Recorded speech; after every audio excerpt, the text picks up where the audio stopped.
Dear family, as you know, we have had witches coming up here every night, and the Lord wanted me to give them a message from Him, and that's what this is. Welcome, dear Covens, to our refuge. This is the refuge of Jesus' Sacred Heart, and He is so happy that you are here because He's been waiting for you. He wants me to share a message with you. I've been sitting here writing it while the dogs were barking away, and I've gotten a little ways through it. I'll read you what I've gotten, and then I'll try to finish it. Jesus began. Now He's speaking to you guys. Before you were even born, I had a very special love for you. I knew your character and the trials that lay ahead of you on earth, and how I desired to spare you of the pains I knew you would have to endure. But I invested you with free will. I could not change the paths you chose to walk. As dark and twisted as they became, I was still with you, and I still protected you. But I could not interfere with your will or certain consequences that would happen because of your actions. Before you were sent to earth, you were given a choice of who your parents would be, and to some degree, what would happen to you in your family and community. You were able to see this ahead of time. You chose your parents, and what started out with joy, in some cases, ended in disaster. A lot of things were said and done that did deep emotional damage for other circumstances that could not be controlled, injured, and broke up your family.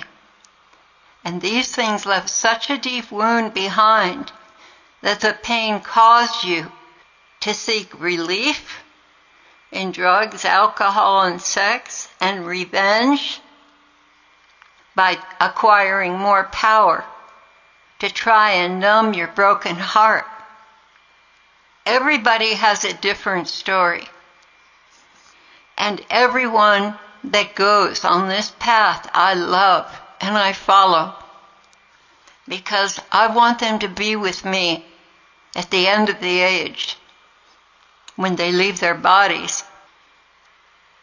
Now, there's a very evil force in the universe, but it's masquerading.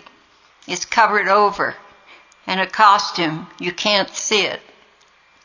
But this force plans and plots the sorrows that you had to endure.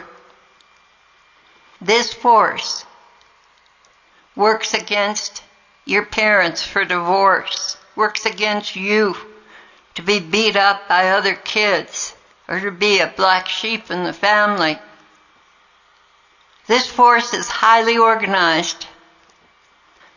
It's like a finely tuned Russian special forces army. It gets all the data on you, looks into your history, your DNA, the history of your parents, the history of their parents, the things they did and the things they were disappointed about, everything, their sicknesses. All these things are examined by the dark force, and it gives them the information to plot a dark course for you. They're highly committed, extremely intelligent, and without a heart of mercy. So this dark force is something I want to talk about. What is the source of this dark force? Well, you wouldn't believe me if I told you. But let me mention that there's also a force of love that cares about you. But you don't find that kind of thing in people. People are fickle. They betray you. They steal from you. They talk behind your back. People are very difficult to deal with.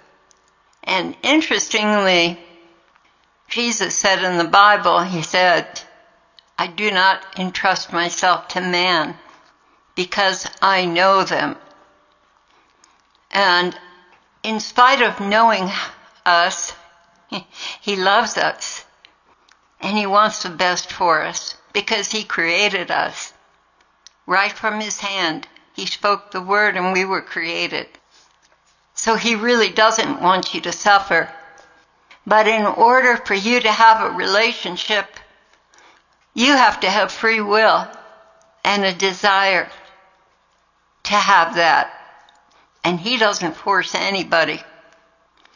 He doesn't threaten anybody. He loves, he reveals, and he lets you make the choice. Now, some people are of the opinion that Satan and Jesus are brothers. That is a lie.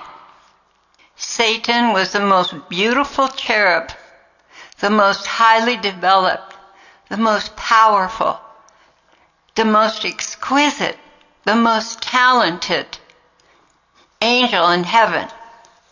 Not a cherub, he was an angel. A tremendously beautiful and talented angel. He led worship in heaven. Worship to God, the Father, in heaven. But you know how things go, especially here in New Mexico, we've run into it a lot. Jealousy can set in, and someone can say, well, you know, maybe I have this and I have that, but I want what he has. I want to take that away from him. I want it for myself. I want to be worshipped. Yeah. And when he starts doing that and making plans to take the throne away from God, he becomes ugly.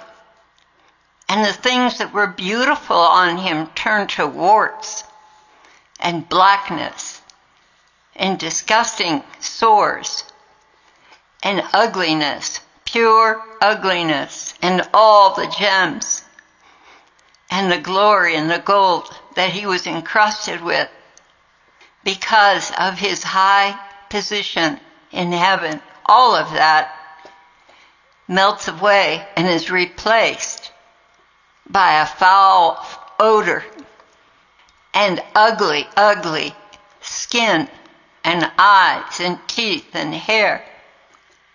Some people think that's cool because he'll devour. Satan's got power. Satan can devour. Satan's got it made. He's the head dude. Well, I have a surprise for you if you think that. He got kicked out of heaven. And he fought with the angels, the other archangels. And he was defeated and sent down to earth. Now,